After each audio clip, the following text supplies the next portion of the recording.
Hey guys, welcome back to RB blog. তোমাদের একটা কথা জানাবার জন্য আমি এখন এই ভিডিওটা শ্যুট করছি। তো আজকে আমার মায়ের জন্মদিন। আমার মায়ের জন্মদিন আর মা জানে না আমি ব্লগটা শ্যুট করছি। তো আমি একটা এমনি ব্লগ তুলেছি সকালবেলা, যেখানে একটু আনন্দ হচ্ছিলো। কাল রাতে 12টার সময় কেক কেটেছিল, দিদুন এনেছিল, তো কেক কেটেছিল। তো ওই মুহূর্তটা তোমাদের সঙ্গে সেলিব্রেট করেছি, তোমাদেরকে জানানো হয়নি। তো ভাবলাম এখন ছোট্ট করে একটা সন্ধ্যাবেলা এখনই একটা শর্ট ব্লগ ছেড়ে দিই, তো যাতে তোমরা জানতে পারো।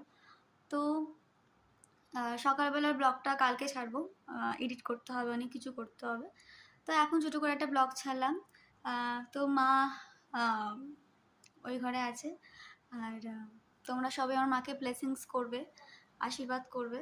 অবশ্যই জন্মদিন যতই বয়স হয়ে যাক না কেন, ছোট হোক বড় হোক, সবার একটা ব্লেসিংসের প্রয়োজন থাকে। কারণ এই জন্মদিনে আমরা সবাই জানি আমাদের এক এক বছর করে এগোয়, আমরা বড় হই আস্তে আস্তে। ব্লেসিংস সবার লাগে, বড় হোক ছোট হোক। তো তোমরা সবাই আমার মাকে ব্লেসিংস করবে, যারা মায়ের থেকে বড় আছো তারা মাকে অবশ্যই ব্লেসিংস করবে, যারা আপনারা দেখবেন।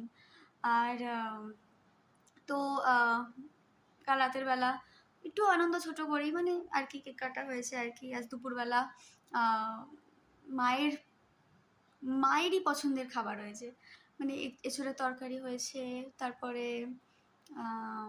আমের ডাল করেছিল। এঁচোড়ের তরকারি, আমের ডাল, এই সমস্ত, আর মাছের ঝাল করেছিল। মা এগুলো খেতে ভালোবাসে, তো ওগুলো মার জন্য করে দিয়েছিল। আর হ্যাঁ, পায়েস করেছিল। তো এখন ভাবলাম তোমাদের সঙ্গে একটু শেয়ার করি। অবশ্যই যার চ্যানেল, যার নামে ইউটিউব করছে, তো তার বার্থডেটা অবশ্যই আমার ইউটিউবে শেয়ার করতে ইচ্ছা করলো। তোমরা সবাই আরবি ব্লগকে জানো, আরবি ব্লগকে তোমরা সাবস্ক্রাইব যারা করেছো তারা তো দেখবে। সবাই মাকে খুব ভালোবাসো তোমরা, ইনফ্যাক্ট আমাকেও তোমরা খুব ভালোবাসো। তো আজকে মায়ের জন্মদিন, তোমরা ব্লেসিংস করো যাতে মা ইউটিউবে খুব তাড়াতাড়ি দাঁড়িয়ে যেতে পারে, খুব তাড়াতাড়ি মায়ের একটা স্বপ্ন পূরণ হোক। আর মা খুব তাড়াতাড়ি আরও অনেক দূরে এগিয়ে যেতে পারে ইউটিউব নিয়ে। So that is the blog.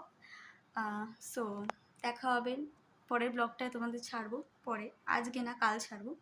So tata, bye bye, see you.